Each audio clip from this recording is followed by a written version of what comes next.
This podcast is sponsored by nobody.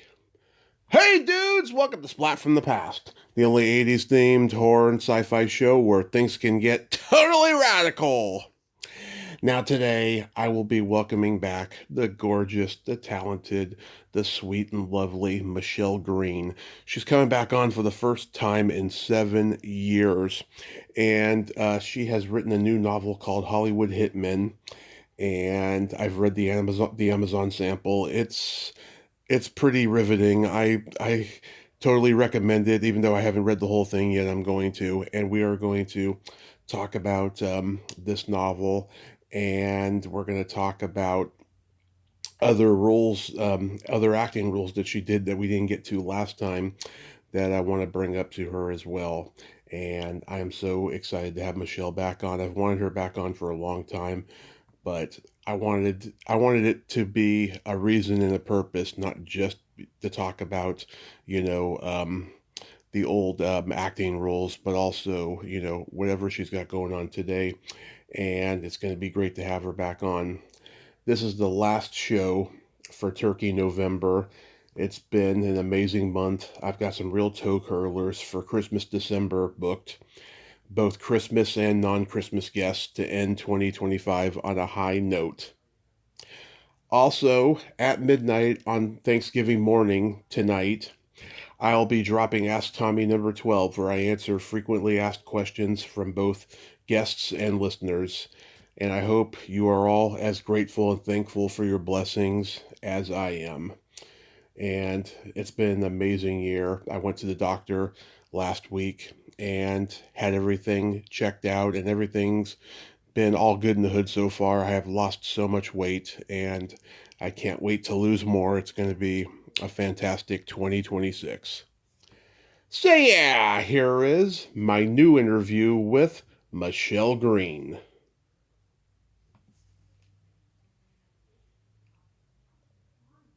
Hey Michele, welcome back. How are you today? Fine, how are you? Oh, I am blessed. It's been 7 years since we last talked. Oh Um, gosh. yeah, we talked the day before St. Patty's Day in 2018, and now it's the day Oh, before Thanksgiving in 2025, and we've lived through the pandemic and many other things, and I'm oh, so grateful that you came back on today. thank you. It's a pleasure. Thank you for asking me. No, it's just it's amazing, like how quickly time just goes, right? And you think, Yeah, oh my God, that just seems like a few years ago, and then you realize, wow, it was 7 years ago. yeah, goes by fast with the blink of an eye. The pandemic was just so weird. I mean, it was like this, it was like this weird stop, but it's almost like I feel like you're stepping back into life after the pandemic eased. It's sort of like those years are sort of like a blur, right?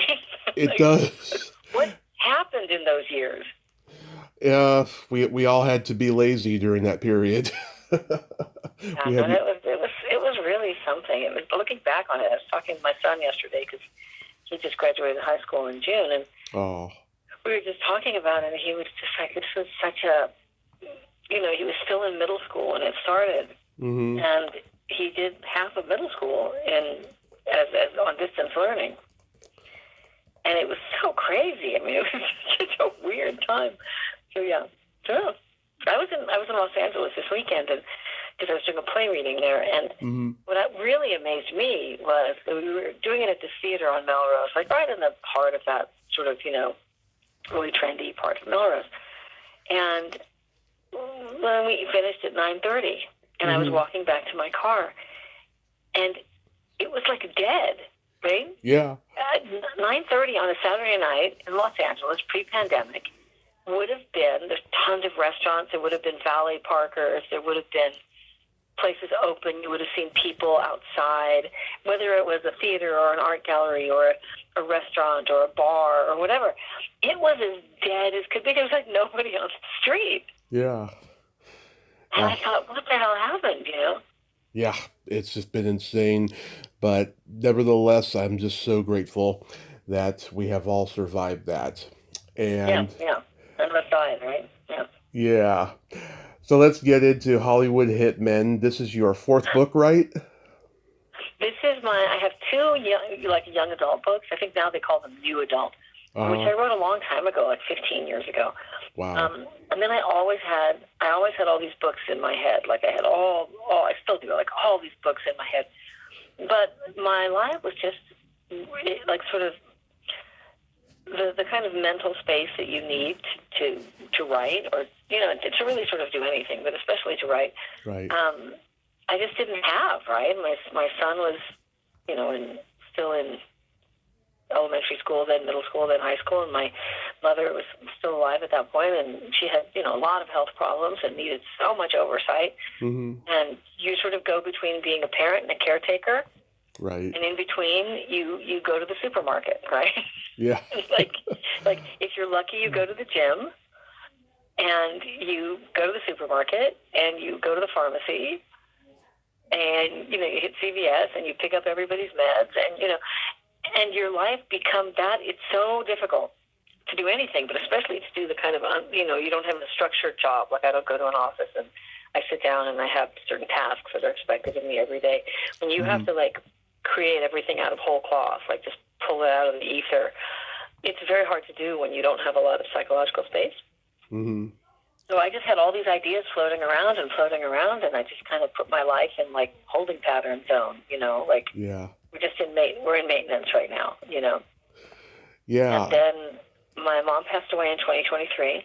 I'm sorry. No, 2022, rather, 2022. And my son was moving into high school, and he was in high school, but he was, starting to drive and starting to become more independent. And I thought, okay, wait a minute. Yeah. Now I have a bit of my life back. And I sat down and came up with a bunch of book ideas and wrote an entire manuscript for the first book in a series that I sold to Storm Publishing in the UK. And I wrote that manuscript, and I had the proposal for Hollywood Hitmen. And so, like, at the end of 2023, we started sending stuff out, my book agent, and then we sold 2 book series, right? Yeah. And it was great. I was, like, stunned. I sold, like, 2 book series to 2 different publishers, and they were both standalone books, and both publishers wanted a series. Wow. So suddenly, you're like, oh, my gosh, this is great. But now I have, like, a never-ending cycle for the next year and a half of just deadlines and deadlines and deadlines and copy edits and proofreads and structural edits. I mean, it was the craziest year. It was so stressful, but in a good way. Yeah. So, like, what was the genesis of the story? Where did it come from? Hollywood Hitmen, the idea for Hollywood Hitmen came from, initially my interest was really in the older character, who's the second sort. There's like sort of 2 protagonists. It's a father and daughter. The father's name is Bill Clark. He's like a very kind of wildly successful, but kind of always over the line homicide detective, right? And he's a really old school cop. And for people who are familiar with the LAPD, which one of the very militarized police departments in the country. Yeah. The LAPD is so problematic, right? It's a never ending. It's been going on my entire life. You constantly hear these insane stories of, they unloaded, 45 bullets into a person holding a pencil or something, because they feared for their lives, and things like that. And there's so much corruption and whatnot that I really wanted him to be like the representative of the old world of that. And his daughter is a new cop. She's gone to college, and she's gone through the police academy, and she's a criminal justice major, and she becomes a cop, and she's a new cop, and she's literally starting her career. Like, her first day of work is his last day of work, and she steps into this world where there's certain baggage there, because there's people who resent her. There are people who think she's a Nepo hire. There are people who, because they're like, oh, yeah, they think she's going to be just like her dad. And she's a very different person, She's a really modern young woman with very modern take on life, and she wants to be part of, like, the new face of the LAPD, the new LAPD, the more, as they try to address the issues that they have with, racism and whatnot. and she really wants to be like a new kind of officer, and she comes in with very idealistic plans. Yeah. And she's like right away sort of comes up against all these things that you go, oh, well, this isn't changing anytime soon, you know. Yeah. Wow. Where did the name Cassidy come from? I like that name. I like that name too. I wanted a name with alliteration, Mm-hmm. just because I wanted like the first name and the last name to begin with the same letter. You know, I just kind of wanted that for the character. And his name was already Bill Clark. I also, there's an aspect in this book where he's a retired homicide detective, and he kind of can't really adjust to retirement. Yeah. He doesn't know how to let go of that dynamic of that sort of high stakes intensity of being a detective. And he gets like sort of, he starts to look into his cold cases and long dead cases, and he really sort of loses perspective, and he starts to kind of go down a couple rabbit holes, and he starts to talk to a convicted killer, a guy that he put away years ago. And I had seen a couple of documentaries about cops who do this and detectives who do this when they're retired, and some when they're still working. And I always thought, what a strange relationship that is between a murderer and the detective who put them away. Right? That they talk about cases and they get feedback about cases. I always thought, what a strange relationship and really unique relationship.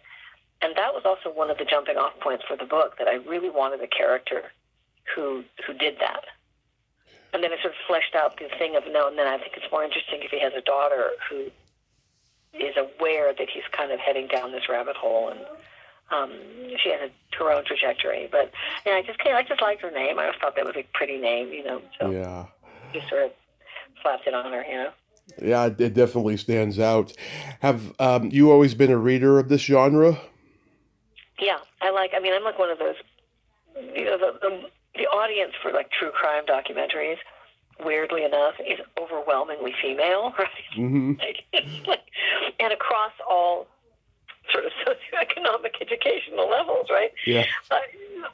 I know women who are, you know, like professors in universities who are like love watching true crime documentaries, and I know people who work at McDonald's who love them, you know. Yeah. And I'm not sure what that is. I think it has to do with the fact that like women are overwhelmingly the victims in many of these types of cases, you know. Mm-hmm.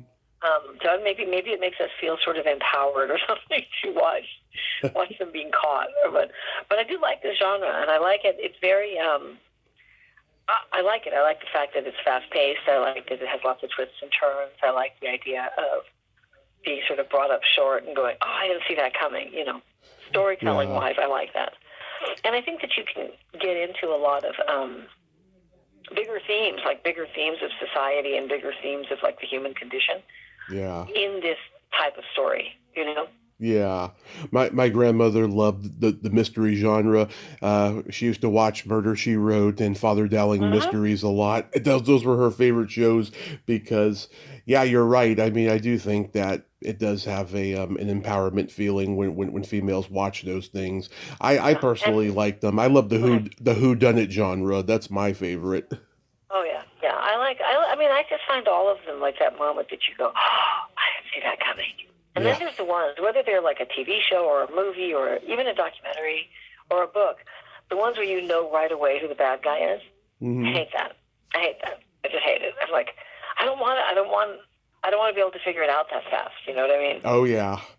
Sometimes you hear it and you go, oh, it's totally the husband. It's the husband. He killed her, obviously. You know? Yeah. And then you get through the entire thing, and an hour later they go, well, then they arrested the husband. You want to go, I knew that in like 5 minutes. So I like the ones where you just don't see something coming, you know? Yeah. And I like that. And I just think and I think that's and it's obviously not just you and me that like it, because this genre, whether it's fiction or nonfiction or television or film, is so popular, right? Right. Yeah. And also, I'm sure it takes the writers drafts and drafts to get it right to make sure that the killer is not revealed right away, too. Yeah. I will say, when you have a lot of twists and turns and you have to reveal this, and it has to be paced properly, like you have to be really careful of what you reveal too quickly, right? Right. You sort of have the whole story in your head, right? You know sort of what's going to happen when you sit down to write. And you have to be really careful with pacing. Like, you can't reveal too much too soon. And, like, my editor in the UK, I have a wonderful editor in the UK that I love at Storm Publishing. And sometimes she'll say, don't you think we should, show this aspect of, the main character? And I'm like, no, because I don't want to show that yet. I want to wait, like, 3 more chapters. Because I feel like that could be, for a really savvy reader, that could be a tip-off of what we're going to reveal in chapter 10, Right. And so you just have to be, but a lot of times, they'll have great ideas, and sometimes your editors have really great ideas, and they go, how about this? How about changing this? And you go, wow, that makes the story so much better, Yeah, it's like having a literary orgasm. You just keep waiting and waiting, and then when it gets to the end, you're glad it got to the end. It feels so good. Yeah, and it's also that you have to have. It's like a piece of music, and I always say this. It's like a piece of classical music. Yeah. I think everything in art can be related to classical music. I think writing, especially writing and acting, should be related to classical music, because in a classical piece, every movement is not the same, right? Right. You don't have like every movement isn't like a big, loud, dramatic, sort of bombastic moment, right? Right. There are a lot of moments that are quiet and subtle. And in storytelling, you have to sort of follow the same thing. You can't have like one mic drop moment after another. Like, every chapter can't end with a big, like, oh my God, because you lose the power, right? Right. Of those moments when they're really organic, right? Right. Did you But put? that's hard, because there's a tendency, especially in this genre, that like every chapter wants to end on like a oh my gosh moment. But if you do that, your reader gets like emotionally exhausted. Yeah. Yeah. Did you put any autobiographical elements in the book? Yes, there are always autobiographical. Any writer who says they're not putting autobiographical like elements in, I think, is lying. Yeah. I mean, there's always a lot of things. I mean, I have nothing in common with the Cassidy Clark character in the Hollywood Hitman, and the second book in that series is called The Lost Angels. It comes out in a few months, and so that's, they sort of refer to that as like the Cassidy Clark series. Mm-hmm. And the book series in the UK is about an FBI agent. Her name is Emily Ray. The first book in that series is called My Name is Emily Ray. Mm-hmm. The second book in that series is called Haley Hope is Gone, and that book is out as well. Both of those are in the market. The third book in that series is coming out in a few months. It's called The Girl from Nowhere, and I'm working on the fourth book for them right now that's due in February. Nice. And there are elements in your protagonists always, or sometimes even in your villains or in somebody. There's elements of you. There's elements of the way you think or the way you see the world. Or I think Cassidy Clark character is sort of like the way I wish I had been when I was 25. Yeah. That's the thing you get to do also. You get to write like, gee, I wish I'd been that way. Mm-hmm. Wish I'd been that aware. Wish I'd been, that forthright. Wish I'd been a lot of things. And in the Emily Ray character, there are a lot of elements of her. She's a character that has like really complex PTSD. Yeah. But she has this, very tightly wound life, and she's a very high-performing, high-achieving FBI agent. But she has like really serious, complex PTSD because of a really sort of horrifying past. Mm-hmm. And you can always put in elements of like how you see the world. You know what I mean? Right. I read the Amazon sample, and I'm looking forward to reading more. I think you got all the characters there, and just the setup and everything. It's wonderful. But the weird thing. This is kind of, and my friends and I laugh about this because Mm-hmm. when you write, there's at different points in books. Especially in the Hollywood Hitman, there are moments when you sort of shift to the perspective of the bad guys, of like the serial killers, right? Yeah. And this is a weird thing, but it is so incredibly easy for me to write from the perspective of the like malignant, crazy serial killer. Mm-hmm. Like, I don't even have to work at that, right? I just sit Right. down and it just like comes out, and then I think, what does that say Yeah. about me? Yeah. And my friends are like, "You're so chill, but how do you write this like really dark shit? Yeah. Really violent?" I'm like, "I don't know. It just comes out of me." Well, look at all the horror movie filmmakers. A lot of them are really nice, articulate guys, but then when you see their work Yeah. on screen, you're like, where the hell did that come from? Yeah. No, I guess part of it is just it's the human condition, right? And your way of internalizing the things you see and hear about every day. As an artist, they find their way into your work, right? Yeah. And maybe it's your shock and horror of what happens out there in the world that you go, let me put this in my story. But it's a weird thing. Like I'll say, oh, I got to write that section today. I got to write that, Yeah. I got to write this part of this chapter. And then you sit down and you're like, how did like all the scary serial killer stuff come out so easily? Mm-hmm. Yeah. Did you record an audiobook?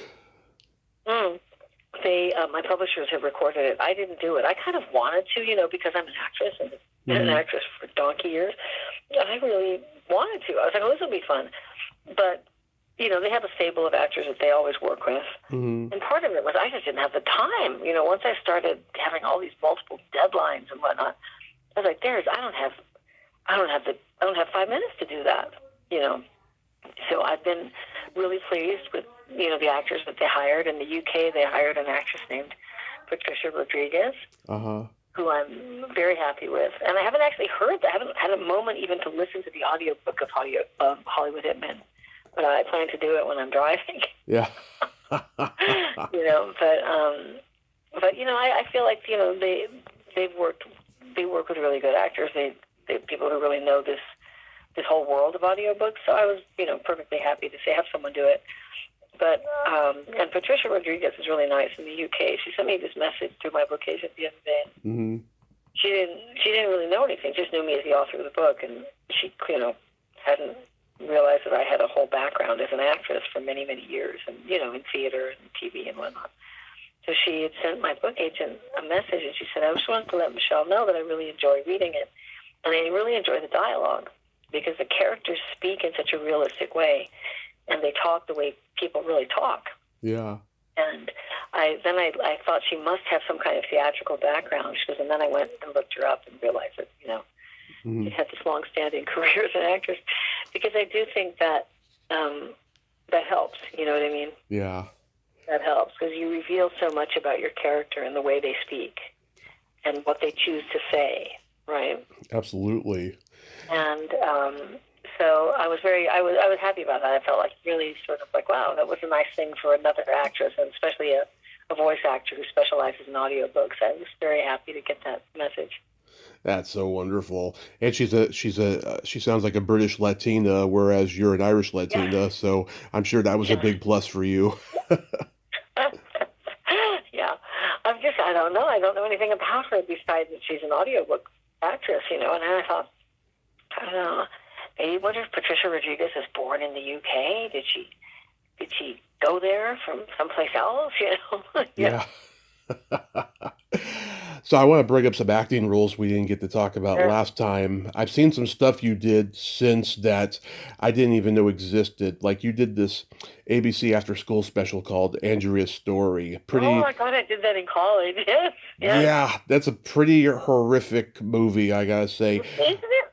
Yeah. It's kind of like really kind of edgy for that time, right? Yeah. I was just like, oh my God. I remember going to the audition and thinking, damn, this is kind of a hard-hitting movie, Yeah, Moosey played your boyfriend. I enjoyed doing that, yeah. I worked with some really good actors. The guy who played like the scary rapist was really good. And then I worked with Carrie Snodgrass, who was wonderful as the mom. She was a wonderful actress, Yeah, oh yeah, very good actress. And Moosey played your boyfriend. He's a great guy. Moosey Dryer, yeah. It was I know, when I think back, I saw a clip of it somewhere in the last few years, and I was like, man, this is kind of hard-hitting. Yeah. And Kirk Cameron played your brother. And Yes, he played my little brother. Yes, he played my little brother. Matt Clark played your dad. Yeah, that's a pretty good cast Yes, there. I remember Matt Clark. Yeah, no, I think I was like a sophomore in college when I did that. Mm-hmm. Yeah, I was a sophomore or junior, maybe a junior. I'm not sure. Some point. I think I was a junior actually. Yeah.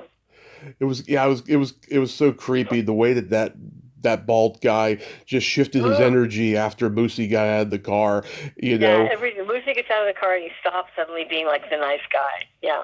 And he was already putting out a weird vibe because he was just, being overly friendly and just being kind of annoying, you know. Yeah. No, it's that's please. I grew up in L.A., right? So Yeah. being there, I would never have hitchhiked if my life depended on it. Yeah. I mean, there's no way. That was like hammered into our heads, boy. Like, no, you don't grow up in like the Fairfax, Hollywood area and hitchhike for God's sake. Yeah, I mean, I've talked to women who hitchhiked in the '60s, and back then, that kind of stuff wasn't happening yet. Instead, there was consensual sex with the person driving, but not assault. But now it's a completely different landscape, and Oh no, it's so dangerous. It's so. I mean, yeah, you just never see that. Also, like I remember being a kid and seeing teenagers hitchhiking. You never see anybody hitchhiking now. yeah, Never, never, never. And if I do see somebody, I'm like, what the hell's wrong with that person? yeah. Or you mentioned hitchhiking to a kid now, and they're like, "What's hitchhiking?" You know? Yeah, they're like, I'm getting an Uber with my dad's credit card. Yeah. Yeah. Exactly, Yeah. Well, exactly. it's linked to my dad or mom's account, so I'm just getting an Uber. Yeah. Yeah, Like I told my son, we live up in the mountains right now. We're planning to move the next yeah, year. We're moving down to Riverside, but because he's starting college down there. But we, living up in the mountains, you're in this funny sort of environment where the town is like the size of a quarter, right? So yeah. all the mountain communities up here, it's a very small area. So Ubering I think there's like one Uber driver up here. Like two maybe, right? Yeah. Because there's really no business up here for that. So I never had a lot of, of dealing with that with my son in high school and stuff. But I would always tell him, legally, you're not even supposed to get an Uber by yourself when you're until you're 18. You Yeah. know, and the shocking number of teenagers take Ubers, but you're not supposed to get in them because you're not supposed to be a minor. Right. But luckily he never, and from when he went to school down the hill, so if he was never Ubering anywhere back, it would cost like $150 to Uber back home, and nobody wants to make the drive. So until he started driving, I was the chauffeur. But Yeah. he drives and he's all happy. Yeah. Last time I took an Uber was just before the pandemic. I hope they come up with some kind of logo that the person can have on their car because, anybody can be an Uber driver and there's no way of Yeah. telling if the person really is one. Yeah, no, and that's like a key thing that happens that's one of the key things that happens in Hollywood Hitmen, is that these young women are out, that's how one of the victims is picked up, because they're out drinking and they're out in a bar and right in, Hollywood, and they leave, and this one girl is waiting for an Uber, and, the car pulls up and she's a little bit impaired, and Yeah. and it's just shocking the number of people who can get like fake Uber stickers and things, right? Yeah. And the guy has all the stuff. He has the stickers on the windshield. He looks legit, but he's not legit at all. Yeah. And she gets in the car with him. And, that leads to horrible things. Absolutely. Yeah, it is. You have to be super careful. And luckily, I've never had like a crazy Uber driver, but I know other people who have, Yeah. Yeah, and I've also been Ubers with like bottles of water, and you never know if there's a roofie or Oh, anything in no, that's those. the other one. They said, do you want some water? I read a thing the other day in the news that said, don't take water from your Uber driver because they might roofie you. Yeah. Right? Like, what the heck?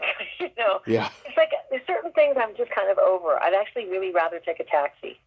Yep. Yeah, that's what I If I were in generally a big do. city where they have taxi service, like New York or something, I'd Mhm. rather take a taxi because the taxi has to be registered, Mhm. and it's not that easy to get the thing. And I feel the same way about Airbnbs now. Yeah. I used to think it was kind of cool when they first started. Now I'm like, no, I want to stay in a big hotel.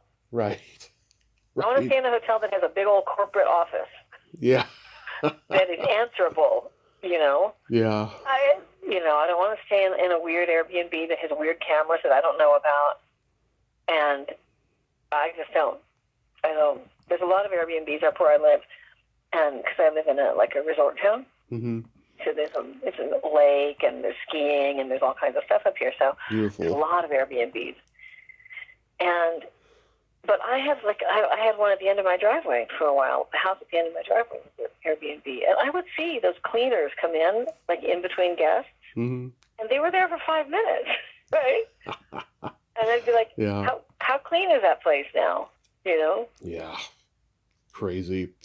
You were on a fabulous, and I do mean fabulous, episode of Highway to Heaven, and you got many years ago, yeah. Yep, you got to work with one of my favorite people, one of my favorite guests as well, Ronnie Blakely. Oh, she's so great. She's so great. Yeah, the best. The chemistry between so eccentric. Yep. And so talented, right? Oh. Yeah. So talented. The chemistry between you two is so believable and wonderful. Yeah, and Ronnie and I completely hit it off. We just completely hit it off from the first day of work. And it was really funny. My son found that show on Pluto or something, right? Yeah. My son loves all these old TV shows. Mm-hmm. So we were in the house. I was making dinner. And he said, I found this show called Highway to Heaven. And I was like, oh, I did an episode of that show. No. Oh, you did? I said, yeah. So I'm making dinner, and he's watching it. And suddenly I start to think, why does this sound really familiar? and I turn around, and it's the episode that I did. Yeah. and he didn't know that. He just chose an episode, right? Yeah. And then I said, that skinny girl right there, that's me. And he was like, that's you, Mom? I was like, yeah, that's me right there. Yeah. You've never changed, so I don't know why it was that hard for him to recognize you. Oh, thank you. I now look like the grandmother of that girl, but thank you so much. Yeah. Was that real singing you were doing? Yeah. Oh, yeah. Oh, good. Yeah, we did. They sent me the night before, the day before we were going to go in to record, because we had to record all the tracks in the studio, right? Mm-hmm. And they didn't send me an audio file, or back then you didn't have an audio, but they had to send you a cassette or something, right? Yeah. They didn't send me anything that was an actual audio file. They sent me charts, right? Charts. Yeah. And I thought, I can't read these charts and figure out what these songs are.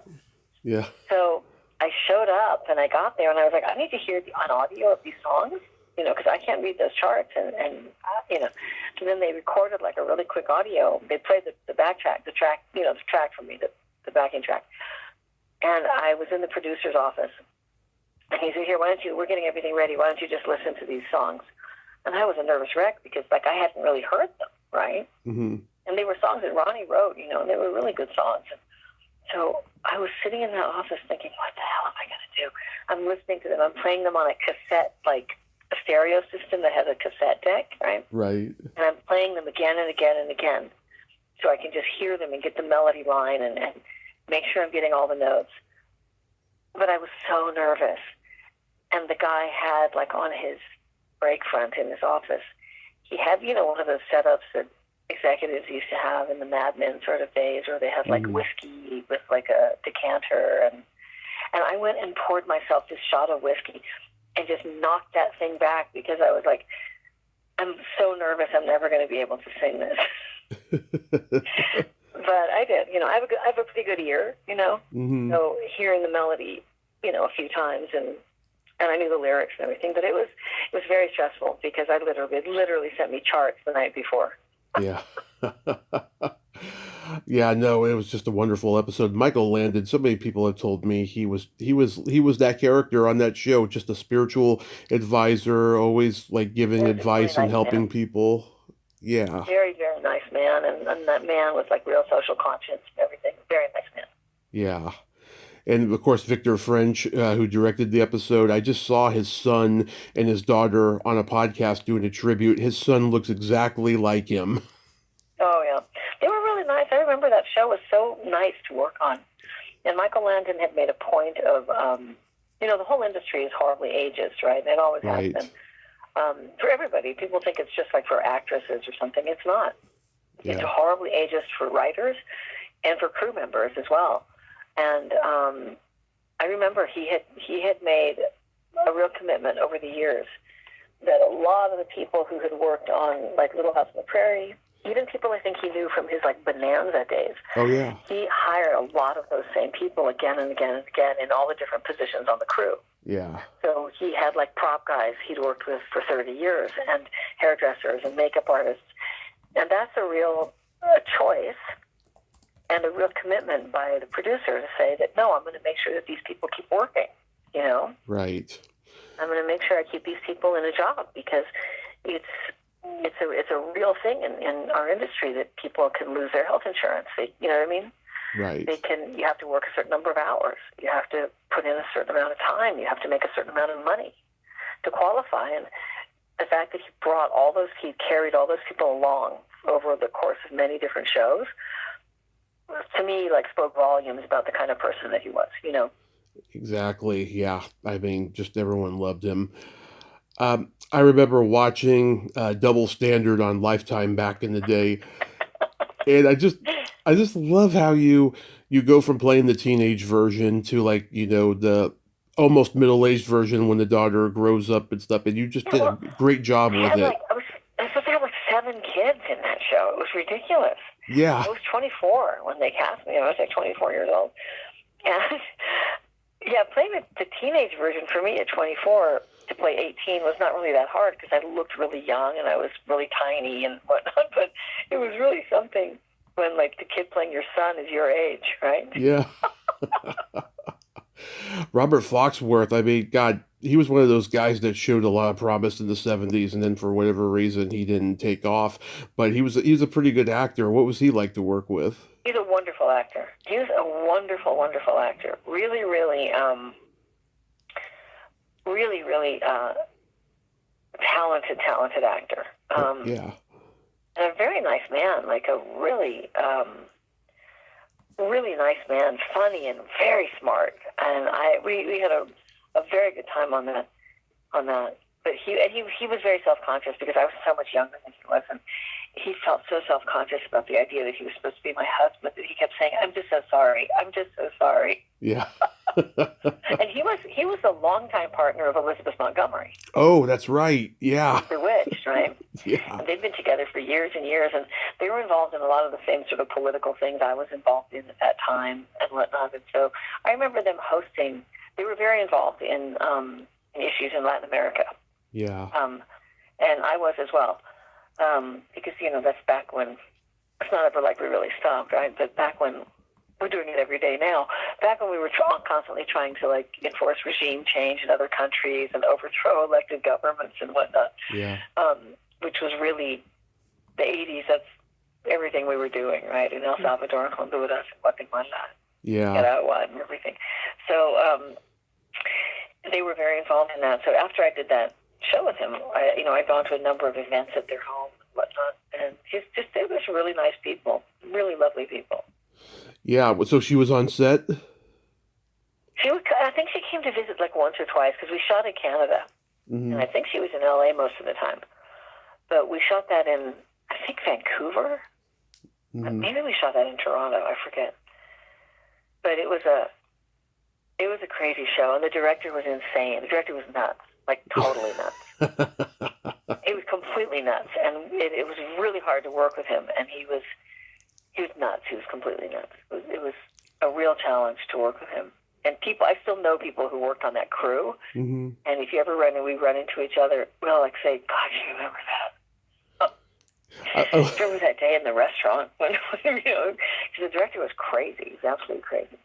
I like how your hair goes from, like, you know, what you had on L.A. Law with you it's teased, but it's also got blonde highlights, and then as you get older, you see a little bit of gray highlights. I love that touch. Yeah. Yeah. That was the makeup artist saying, "Hey, we have to age you down a bit now." Yeah. Yeah, I think the kid who played my son was my age. It was such a crazy show, you know, and it was so funny what I loved about it was like how the judge would like change his hair, and that's how you were not supposed to recognize him. Yeah. Right? Like, who wouldn't recognize the same man with a different hairstyle, you know? Yeah, well, it's not England where they can put a sheepskin hat on. Yeah, so funny that, like, when he was with me, he would have like curly hair, and then he would have like blow dried hair when he was with his original family. It was so crazy. It was a crazy, crazy, crazy set. I remember we had a lot of fun, but it was a crazy set. Yeah, Lifetime used to show that one a lot. I remember back in the day. Oh yeah. That was right up the Lifetime alley. Right up the, like, they love those type of stories. Someone with a dual identity. I know. I mean, I saw so many of your movies. Last time we talked about I post for Playboy and stuff like that. Like I saw all of those. Found a photo from that on Facebook. Oh yeah. I just saw it today. I went on Facebook for something. Yeah. And I saw a photo, and I was like, oh my gosh. And I looked at it. It was so funny because Amanda Peterson, who's lovely and who tragically died way too early. She and I just look like little like munchkins, and Linda Carter looks like Miss Universe. Yeah. She's like this gorgeous, statuesque woman, and she knows exactly how to stand and everything. And then Amanda and I look like, what? And they put us in this clothes. Yeah. It's great. I love Nightmare on the 13th Floor. I've talked to a few people from it. I like that movie too, Yeah. My son used to watch that movie when he was little because my mother got into her head that I don't know that was appropriate to show to a child. Yeah. And she would always show that movie to him and say, "That's your mommy." And well, I like that movie too. It was really fun. It was a fun movie to shoot. Again, I mean, every shoot is fun. I can't think of any that. I mean, I suppose I can think of one or two where you go, God, how'd you get off of this? Yeah. But they're all, shooting on a set is the most fun job ever. Yeah. And it, absolutely, hands down, it is the greatest job ever. So. I've talked to a few people from it, Terry Treese and Carrie Noonan. Oh, I remember Carrie Noonan, yeah. Yeah. Oh my God, she made me laugh in this because, Carrie is such a kind and sweet person, and like the moment when, she tries to take control of Louis Fletcher about insisting on seeing the elevator. The moment her back is turned, Carrie does this little wink, wink, nudge, nudge to the camera, and it's just made me laugh so hard because she's a genuinely sweet person, and I know she doesn't want to hurt anybody, not even the audience, Yeah. No, and Louise Fletcher was so nice. God, she was such a nice. I was so, I had seen her in One Flew Over the Cuckoo's Nest when I was like in high school. I think I was in high school or junior high when that movie came out. One of my favorite movies of all time, and every time I watch it, I know every line. Terrifying. Yes. Movie, Yes. Every time I watch it, I know every line, every scene, and it just gives me a rush. It takes me back to the first time I saw it. That placid, menacing look that she'd get on her face, and it makes your blood run cold, Yeah. because she was such a nice woman to work with, Oh, yeah. And she got along great with all those guys, too. She was like one of the guys herself, so, she had a lot of fun doing that. And, got John Carlin's in there and James Brolin. That's a great cast. I love John Carlin. I love working with him, yeah. Yeah, that's a great cast. I always laugh when... you fall to the floor in the elevator, and then we see like a mannequin's head, and the way it moves, it's just so over the top bad. I know. It's such a cheese movie. Yeah. And that ending with James Brolin is like such a cheese ending. Yeah. But it became like a weird little cult movie because it's so weird, But it's fun. It was a lot of fun. I had a lot of fun. We shot a lot of that at the Ambassador Hotel. Oh yeah, didn't it like? That was. Oh yeah, didn't that the Ambassador Hotel? Yeah. Oh yeah, didn't that Ambassador close down or something? Yeah, it did. It got revamped into something else, but back then it was still there. You could walk, and the scary thing was like on our breaks. We walked through the kitchen, and you could see like the bullet holes that were still in like there's a bullet indentation in like one of the steel cabinet doors in the kitchen from when Bobby Kennedy was shot. Wow. Yeah, it's really creepy though. It's very. We all walked. We were also interested. We walked through the kitchens. We followed the same route that Bobby Kennedy took, and then we walked towards the ballroom. I mean, it was like creepy. We were all just sort of like, there's weird vibes in here, Yeah.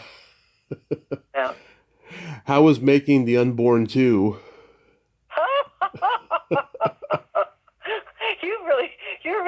hitting all the. I saw it not too long ago, and my friend. Hitting all the truly funny movies of my career. Yeah. They're not necessarily meant to be comedies. I know. It's just that Demon Baby is so over the top and bad. It's so obvious. That's a crazy movie. I can't even tell you. That movie was like, it was so funny. I mean, like, we had so much fun shooting that. When they brought that baby, they had like the robotic baby, who was like the really delicate, expensive baby that would move. And then they had this weird rubber version of that baby. Mm-hmm. It was the baby that got thrown around, right? Yeah. So, like, when the baby was supposed to attack me, the robotic baby would get, like, his own shot, you know, because he was a robotic baby and he was moving. But when they do, like, the wider shot where the baby just would attack me, they would, like, just throw the rubber baby at you. Yeah. And, you know, you had to grab it and act like it was attacking you, right? Right. But they brought that baby in, and I looked at him, and I was like, am I the only one who thinks this baby looks like Richard Nixon? That baby looked just like Richard Nixon. And so we would, you know, there's those scenes where I'm fighting with the baby, and I'm using the baby, the rubber baby, of course, right?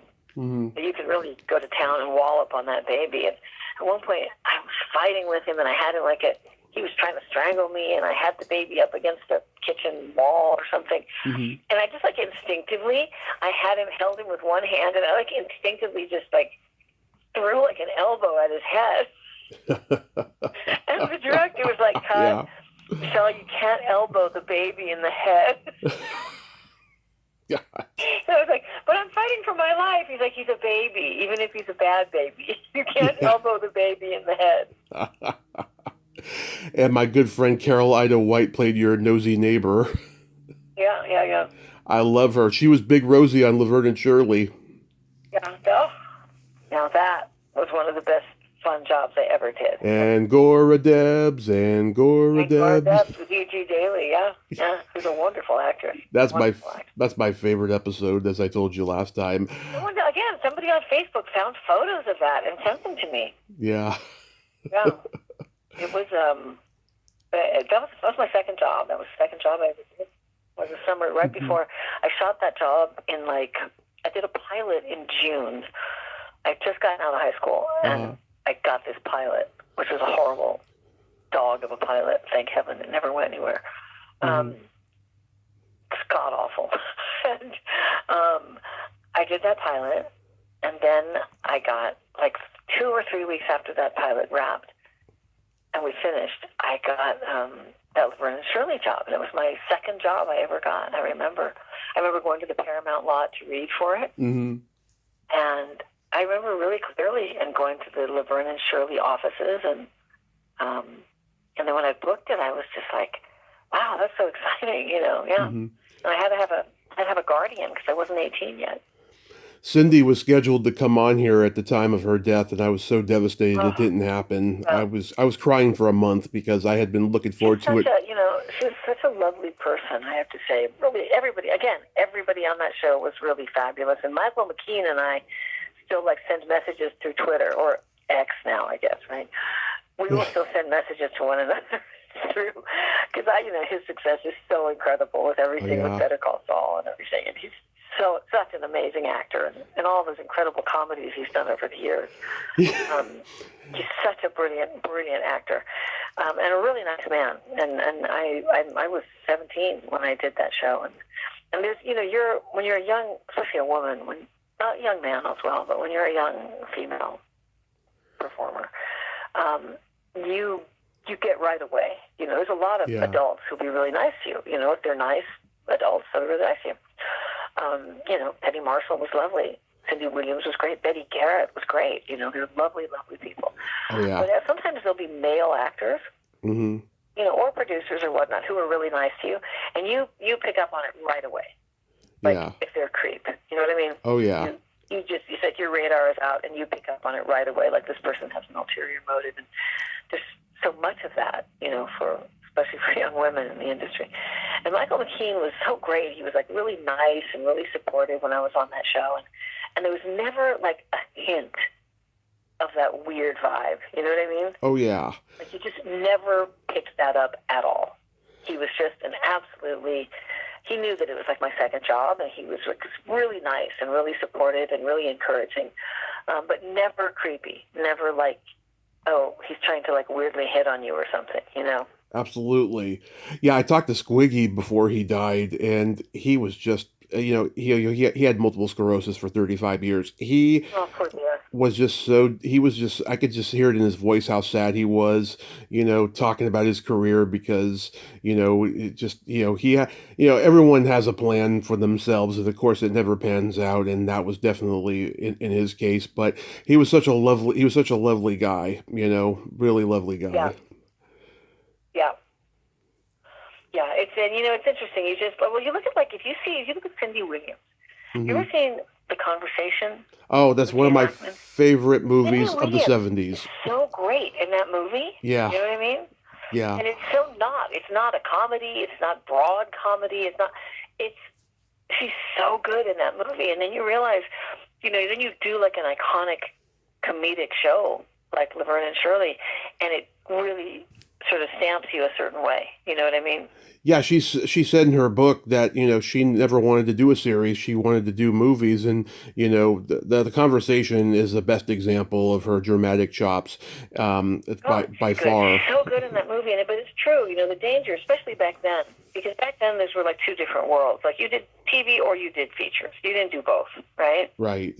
Now it's very different. People move very seamlessly.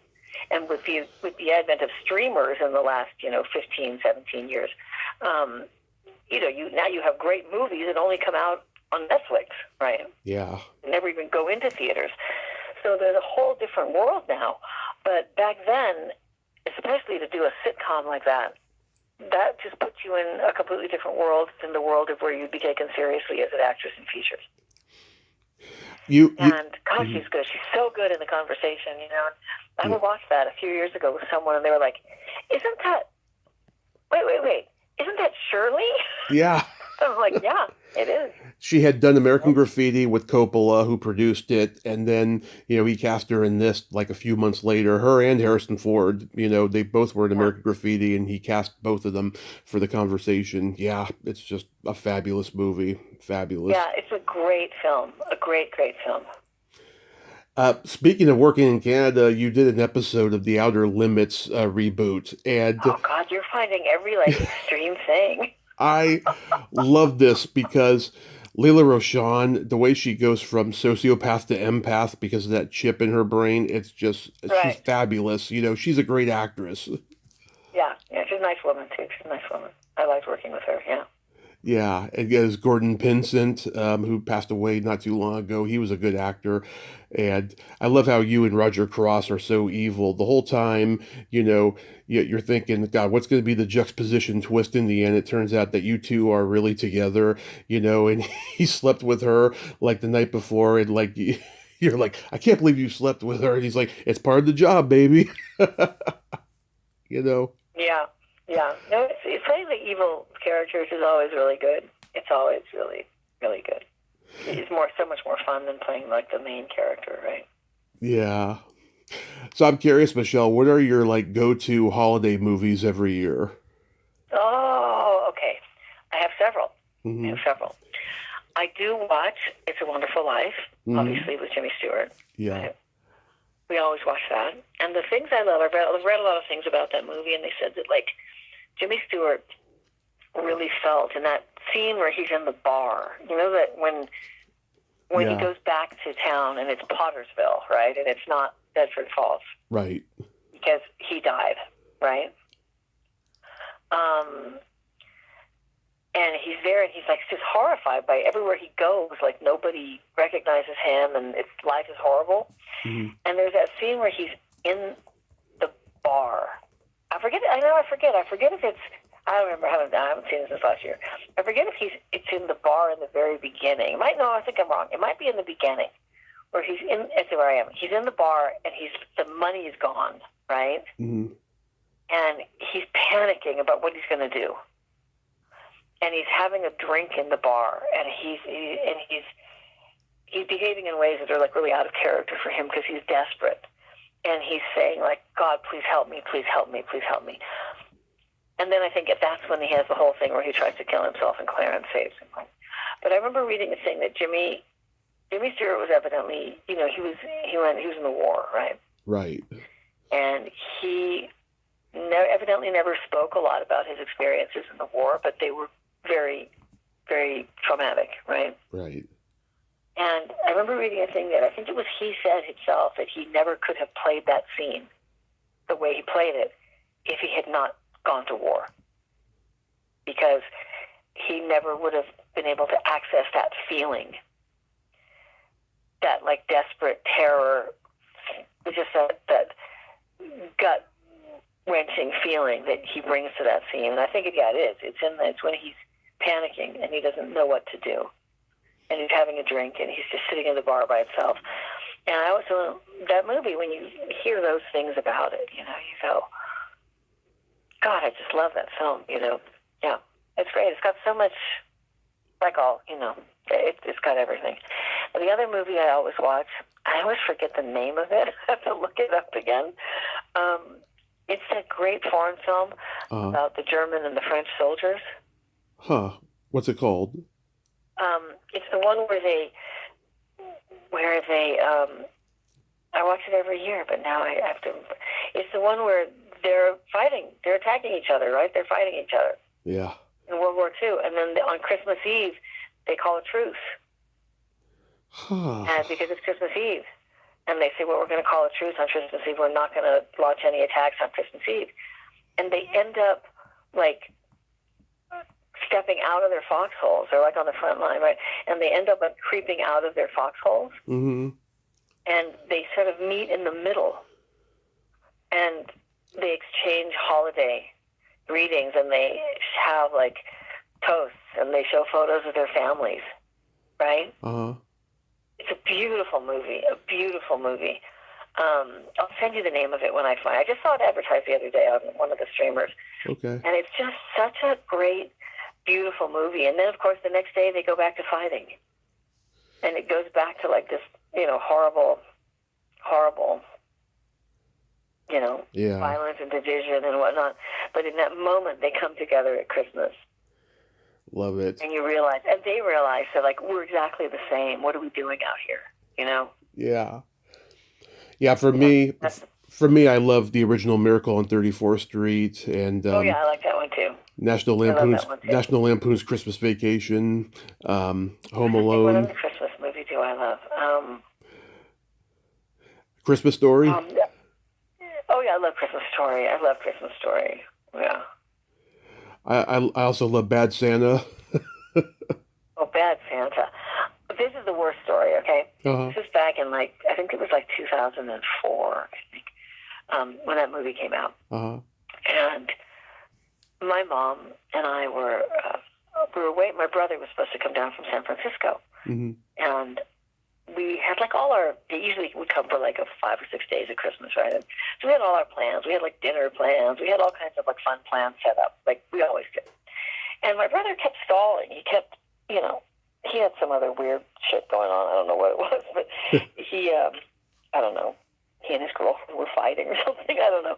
Yeah. And he kept stalling and not coming. And he wouldn't just say, I'm not coming, or I'll be there on Christmas Day. He just wouldn't say that. He'd keep saying, I'm coming tomorrow. I'm coming tomorrow. And it was wreaking havoc with all of our plans, because we had tickets to go to a Christmas show, or, and suddenly we were like, what the hell's going on? You're not showing up. And I was so annoyed, right? Because I was like, what? Well, if you're not coming, just tell us. Yeah. Right? And my mom and I were at my house, and we had thought we were going to do something with him. We thought he was arriving, and once again, he wasn't arriving. And I said to my mom, oh, this is so crazy. Let's just go to the movies. And I didn't really know what Bad Santa was about, right? Mm-hmm. My mother was a huge fan of Billy Bob Thornton. So I said, well, why don't we go see Bad Santa? And I took, my 80-year-old mother to see Bad Santa. And was she offended? No. She thought it was really funny and, really risque and everything. But we walked out and she was like, well, that was an unexpected unexpected treat. Yeah. But there's that scene like in the department store, right, where you're just like, Yeah. I was staring at the floor. I was like, I cannot believe I brought my mother to see this. I my mom is 71 now, and since I was a teenager, her and I have gone to see raunchy comedies in the movie theater. And in my family in general, we're not easily offended. We have a pretty sick and warped sense of humor. But even my mom has come out of the theater saying, "Oh my God, that is not a movie to see with my son." you know. Yeah, it's just like it's just not the thing you think you're going to take your elderly parent to go to, right? Ronnie I Blakely. remember sitting in the theater going, "What? Oh my God!" Ronnie Blakely told me she went to see Dumb and Dumber with her dad, and she said he was just cracking up, and she was too, and just they absolutely loved it. And I love hearing those stories about the different generations of people going to see those kind of movies and stuff. Because I'll tell you, my grandmother. She absolutely despised that kind of movie and stuff, and she would just Oh yeah. raise hell about it. But no, but I love to hear that your mother wasn't offended by it, that she was actually cracking up. Oh yeah. My mother was had a lot of really wonderful qualities, but my mother was not easily shocked or offended by anything. She was really really smart, and she was really like she got what was so funny and Yeah, just so irreverent about it, and she loved Billy Bob Thornton. She was just yeah, oh he's very yeah, good. I saw the second one in the theater. I didn't see the first one in the theater, yeah. but the second one I thought was just as funny. If you haven't seen it, see it. It's pretty hilarious, just as much as the first. I hope he makes a third one eventually. You Yeah. mentioned about the reading you had recently. Have you been doing any other Yeah. acting? Yeah, well, I did. I've been really not active at all. I stopped working. When I moved to the mountains, I basically was taking like a break from working in TV because it was just too difficult. It was so difficult to keep it's different if you're like a great big movie star and you're making multi-millions every movie and you know months ahead of time there's going to be your shooting schedule and you make all kinds of arrangements for that. But when you're a working actor, it's so changeable. You just don't know. Like Hmm. you go in for an audition and you book a job and they go, okay, you're leaving for Canada tomorrow at 4 p.m. and you're going to be there for the next 10 days. But if you have an elderly parent who's really dependent upon you and you have a school-age child, and if you're single, like I am, I'm a single parent. I chose to be a single parent. I started parenthood as a single parent. It wasn't like something that happened to me. You don't have. It's not like you say, oh, I have a spouse Yeah. who's going to be able to hold down the fort, And then you're like, okay, you have to have like or you have to have like a full-time live-in nanny, which is so outrageously expensive. Hmm. It's like more than your mortgage payment, right? Yeah. And you don't need it all the time, right? You have a lot of downtime, so that's not a feasible thing, to do unless you're just like filthy rich, right? Right. So I realized after a few years, once I adopted my son, and it was around the same time that my mom's health just dovetailed, but you just start to realize this is unworkable. This is really hard. The stress of this is really high. So I took a break from working in TV. I moved up to the mountains. I, got a cute house, Hmm. really quiet, small little town. Everything's more manageable, Hmm. You don't have killer traffic. The cost of living is easier. It's just easier, Yeah. in certain ways. Harder in others, right? But I didn't do a lot. I've been doing a lot of, since I moved up here, I've done a lot of, like, smaller theater productions in LA, like staged readings and some, like, Shakespeare stuff from, say, Brit Week or at the LA Shakespeare Center, things that don't require, like, tons of rehearsal. Yeah. And I also wasn't doing, like, big, giant, major roles. I was doing, like, supporting roles or smaller roles in those productions because, you're an actor, so you want to keep doing it, but you just don't have the time to to be picking up and traveling, or even if you work locally in TV, you're going to work a 16-hour day all the time. And that's not feasible, when you have kids in school and, and the rest of it. So I did back in, I think it was 2022, I did a fabulous, beautiful, little movie for PBS called The Kill Floor. Mm-hmm. That has won tons of awards and festivals all over the place. It's a wonderful little film. And then I've done a lot of these, readings. I'm always doing like a Shakespeare reading, or we're doing, Titus Andronicus or Coriolanus or Antony and Cleopatra at the Shakespeare Center and whatnot. But a friend of mine, who's a director that I've known for years, put together this reading of an adaptation of a really famous play from the end of the 1800s. It premiered in 1896 in Paris, and it caused a huge riot called King Ubu. And it's a political farce, a political satire and farce, and it's about corruption and fascism and all kinds of things like that. And really, really, how shall I say, relevant. And so he put together this reading of that with another short play by Eugene Ionesco called The Leader.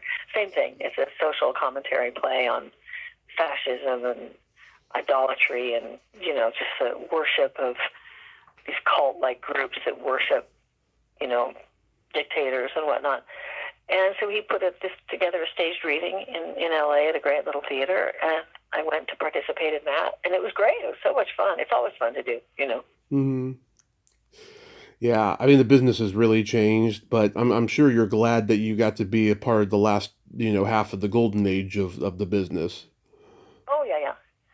Well, I mean, it's still, there's so many great, interesting projects. There's so many great directors out there. There's so much opportunity now, especially for actors, like for young actors. There's so many great roles for young actors. God, we didn't have roles like that when we were young. We didn't have these complex, really interesting characters. You were really put in like 2 or 3 narrow boxes, Mm-hmm. And now there's just such a wide range of material and a lot of opportunity for young actors, and a lot of crossover. There's a lot of actors who are writers. There are a lot of actors who are directors. It's sort of like a much more wide open field now, so I think that's really exciting, Mm-hmm. If I were a young actor, I'd be very excited by that, Yeah. And don't you have like a performance and language arts program? Yes, I do. It's called Adelante Arts Collective. And we're just starting up. I've taken a break really since the pandemic because there was sort of no way to do it. And I'm just starting up classes again in January. I don't have a lot. I don't have just a small number because I don't have tons of time to have like a really big program. Mm-hmm. But I work with at-risk youth and underserved communities where there's just not a lot of sort of theater and language arts stuff going on.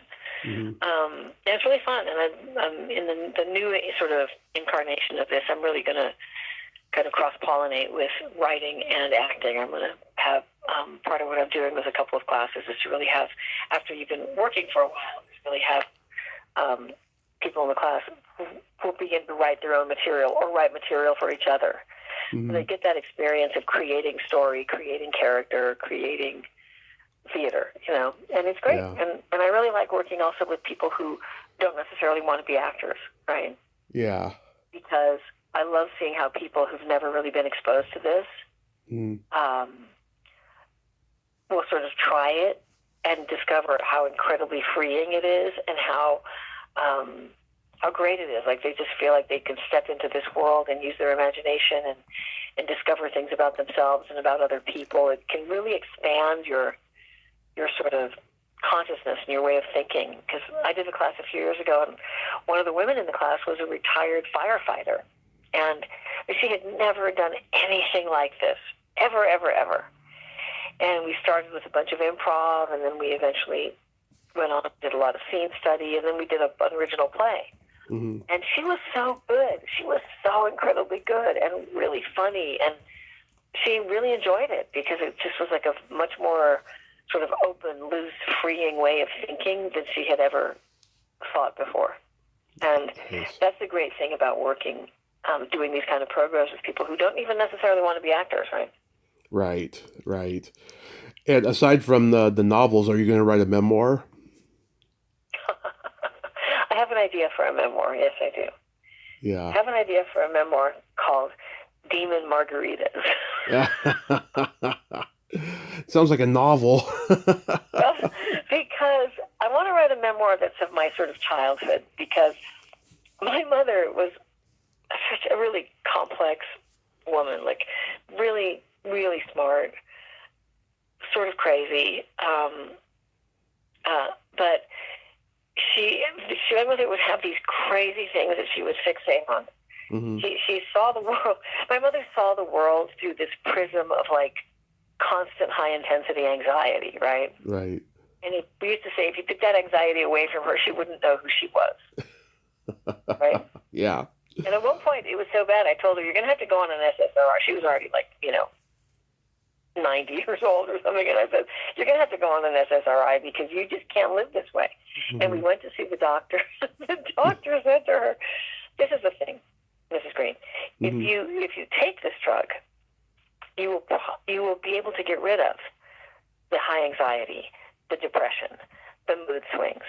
So what would you rather do? Would you rather keep that or get rid of it? And my mother said, I'd rather keep it. That's great. Yeah, I was just like, well, we tried. Right? But growing up, there were all these things that we thought were terrifying. Mm-hmm. Because my mother would present them as terrifying. And then you become an adult and you realize, what on earth was that about? There's nothing terrifying about parallel parking. Yeah. Like, my mother would act like parallel parking was, The devil. like ethnic cleansing. I mean, she would literally act like having to parallel park was the worst thing that could happen to you. Yeah. And she would also tell us these stories when we were little about how when she was, she was in her early 20s, and this is a very weird thing. Mm-hmm. I mean, my mother grew up in L.A., right? Yeah. Right in the Fairfax area of L.A. And at that time, I don't know how on earth someone would consider, like, going to Santa Monica for 5 days as a vacation, because it's like 20 minutes away, right? But her family would go and rent, like, hotel rooms at the beach as if it were another state, right? Yeah. And they would stay at the beach in these various hotels at the beach. So that was like her, young, early 20s kind of vacation. So they went to stay at the beach, and she would tell these stories about margaritas and how she got drunk on margaritas, basically. And I guess it was the first time she'd been drunk or something. So she, was totally unprepared for that spinning, lightheaded feeling. Or if you have too many, the room is spinning, right? And you have to sit down and go, whoa, Nelly. So she would tell these stories about these margaritas. Yeah. So as a child, I thought that they were like demon margaritas, right? I thought that they were like the devil's drink. And then, of course, I got older and I had a margarita and I realized, what on earth is that? This is just a drink. Yeah. So I do have an idea for a memoir that's about like that period of time. Yeah, I do. I drank a orange margarita thinking it was orange juice one time when I was 14. I get up early in the morning, I see the picture there, and I hadn't seen it before. I was like, oh, wow, we got orange juice. So I'm taking a sip, and my mom says, hey, Sonny Bono died, and I let out a primal scream, and she's like, oh, wow, you're taking that really well. And I'm like, no, what's with this orange juice? It tastes nasty. She's like, that's a margarita. Well, my brother always used to say the idea of alcohol being an acquired taste is absolutely true. Because if everybody responded to alcohol the way they do the first time they taste it, nobody would be an alcoholic. Yeah. Nobody would drink because the first time you taste it, it's so horrible. Yeah. And I took a big sip and I got a buzz and didn't even know it. And I was just a space cadet for the rest of the day. I come home, my brother's laughing his ass off because he knows what happened. Oh, yeah. Yeah, demon. Yeah, margaritas. So you see, you just don't know. You never know. Never know. Real quick, we got to play my secret silly game. This is a Mhm. series of silly slumber party questions. It's no win or lose, it's just pure fun. And how the Okay. game works is I ask you the question, you answer it, and then you ask me the exact same question and I answer it. And feel free to Okay. comment on the answers because they might be funny. Okay. Michelle, are you ticklish? Yes, I am. Are you ticklish? Yes, I'm baby ticklish. I get really squirmy Oh, if you tickle me. I can't. I just can't. I'm super ticklish. Super ticklish. Like, where are you ticklish? Because everybody has different spots. My soles, my tummy, and like under my shoulder blade. Oh, I don't have shoulder blades. I'm easy on that. Ribs, of course. Yeah, Behind knees, like your knees. Oh my God, yeah, that's deadly, right? And of course the soles of your feet. Yeah. absolutely. Yeah. Is your belly button an innie or an outie? I'm an innie. Are you an innie or an outie? I am also an innie. No. I think innies rule, to be honest. Yeah, I mean I like either way, but yes, I mean innies are pretty cool. I mean I have a deep one. I call it the bottomless pit.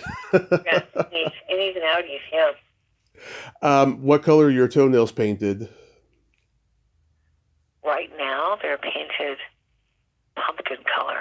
Love it, love it. How about you?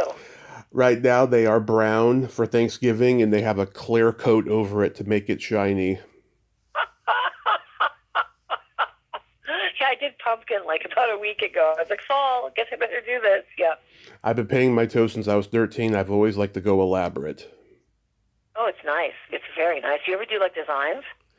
No, I mean, I haven't gone to get them done professionally in like, I don't know, 15 years or something. I like to do them myself now, Oh, I do because too. I'm always afraid. I'm always afraid of like of getting that. You know how people get like those weird like flesh eating like bacteria from yeah, nail salons? yeah, Yeah, because I they don't came very disinfect close. your stuff.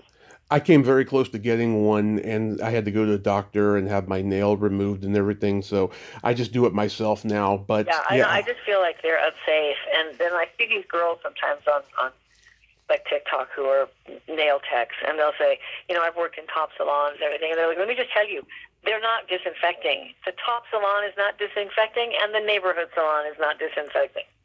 yeah, I hope that changes someday. Yeah, I do. There should be like they should have to. I'm sure there's a law that says they're supposed to, but it's that's really scary. You know what I mean? Yeah. It's very scary. But Well, yeah, I do them myself too because I just don't want to risk it. But yeah, I mean, I do glitter sometimes, but glitter's a pain in the ass to get rid of later, so I try to do it as little as Yeah, possible. the hard thing. Sometimes I buy the bottle that already has the glitter in it. Hmm. Boy, is that hard to get off. It is. Like It you is. cannot get that polish off. You will spend like 2 days trying to get it off. Yeah, it's the worst sometimes. Yeah, glitter is rough. Glitter is rough. Yeah. What would you say is your best personality trait? um. Uh, okay. You know what I think my best personality trait is? What? That I have absolutely no resistance and no problem with apologizing when I am wrong. Love that.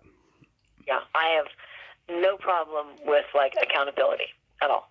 If I fucked up, you know, pardon my language.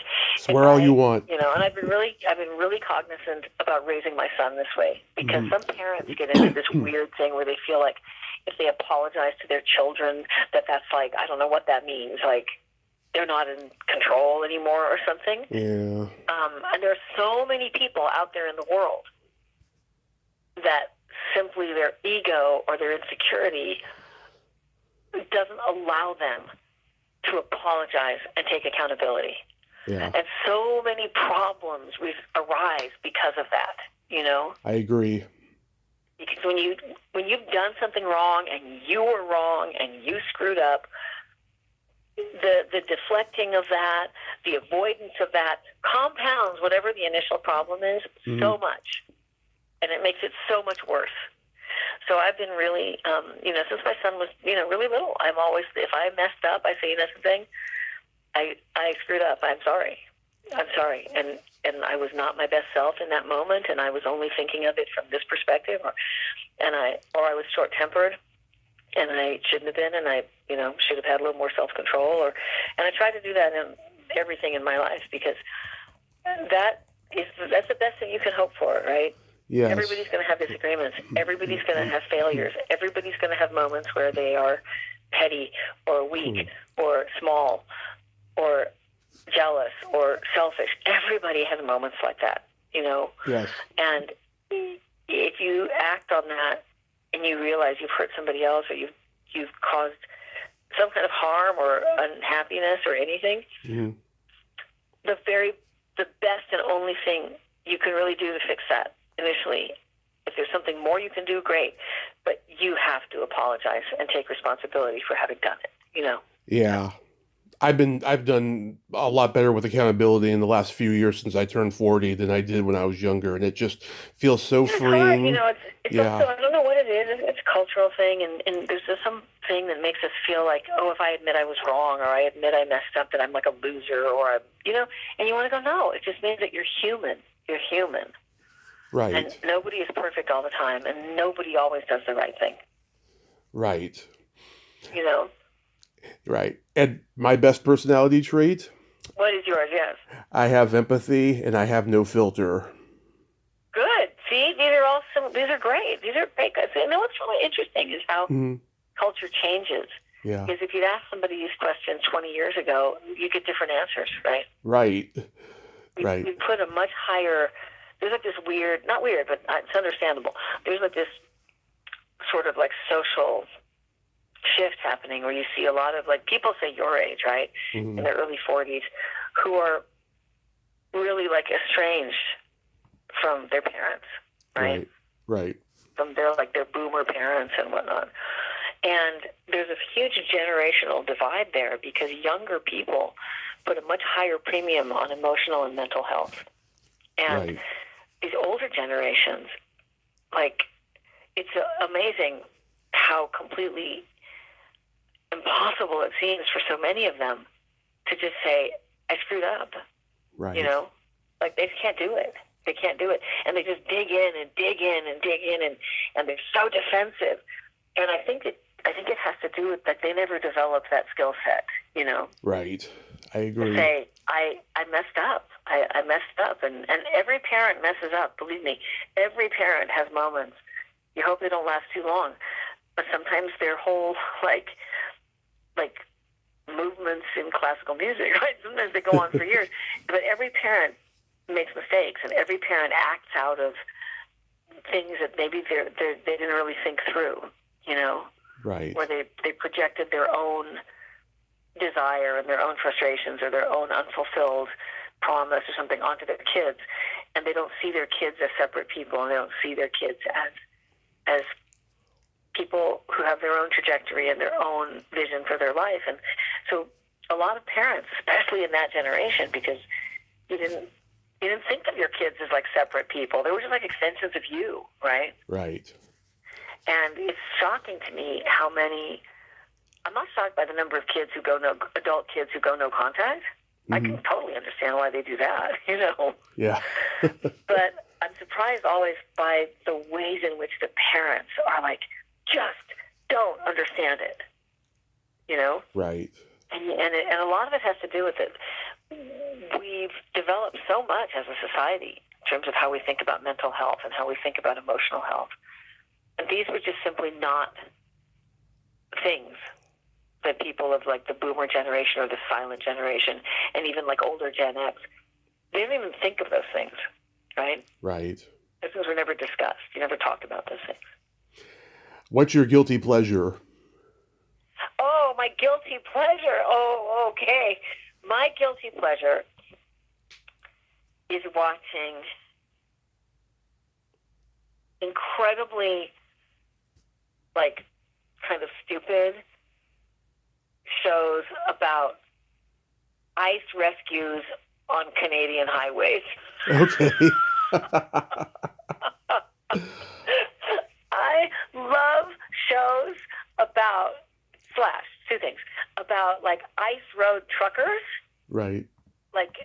Tow trucks in Manitoba that are a tow truck company that has to go rescue a big rig. Right. And they're always the same. It's always the same story. It's always like the same everything. Yeah.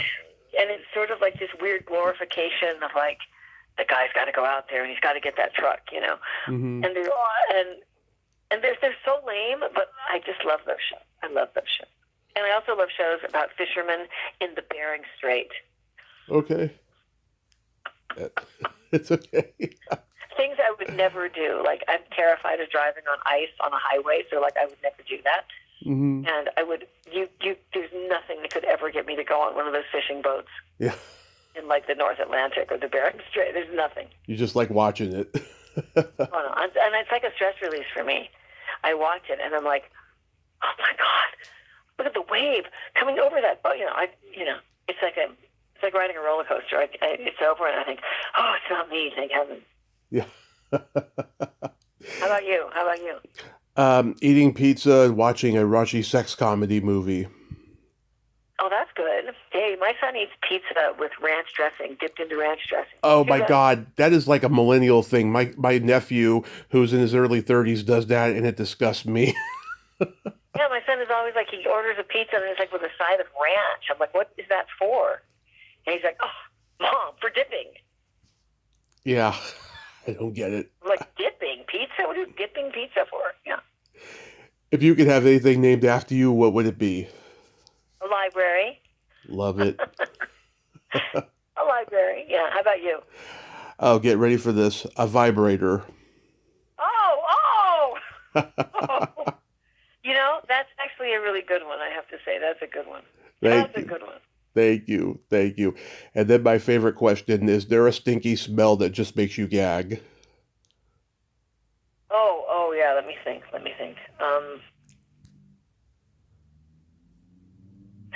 Oh, yes, I know exactly what it is. It's very specific, too. Mm-hmm.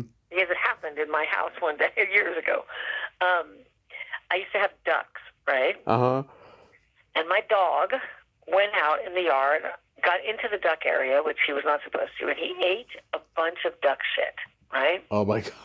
And chicken shit, right? Yeah. And then about half an hour later, he threw the entire thing up in the kitchen. Wow. And I have to say, that was except for maybe what a cadaver smells like when, Yeah. like detectives find a dead body or something.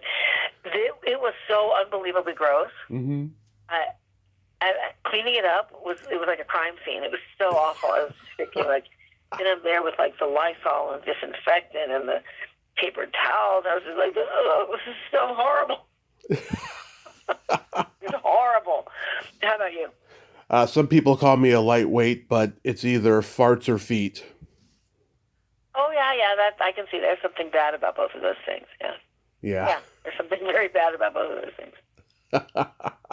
So Hollywood Hitmen is available on Amazon, and you have a website? Yes, my website is under construction. It's going to be up in the next 2 days. It's Michele-Greene, my name, Michele Greene.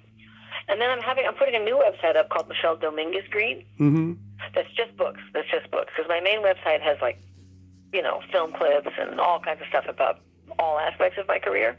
But my Michele Dominguez Greene site is just books, and it has links to my other book series as well. I don't want to, let down my editors in the UK. Is the two books are My Name is Emily Ray and Haley Hope is Gone. They are both available on Amazon as well. And my book site will have all book stuff everywhere. So it's exciting. Yeah. Wonderful. Michele, I love you. Thank you so much for coming back on. Sure. Great talking to you. Yes. Next time, let's not wait 7 years. Yeah, let's not wait 7 years. That would be good. Yeah. And congrats on the book and Thank you. your son graduating high school. And Yes, it's so good. Yeah. I hope you two have a happy Thanksgiving and all the rest of the holidays. You too. Have a great Thanksgiving. And be safe. You too. Bye-bye. Bye-bye. Well, there you have it. Michele Greene. Oh my God. I am so glad that we got to talk all that time today. It was fabulous. Every freaking moment of that conversation was deep, insightful, and fun and funny. I just loved talking to Michele. I'll definitely have her back on again next year. I wonder if she would love to do a nerd out with me because, she seems to love, entertainment, just as much as anybody who works in it. So I think maybe I'll have her on for a nerd out next year. Who knows? But it was great to talk with her. Go on her website, www.michelle slash or Michelle spacegreen.com. However she said that, go back and listen to it. I can't remember offhand at the moment. Or go on Amazon and get the book, Hollywood Hitmen. Well, until next time, this is Tommy Throwback Kovac saying there's no shame in living in the past because the present sucks. Later, dudes. Happy Thanksgiving. Gobble, gobble, gobble, gobble.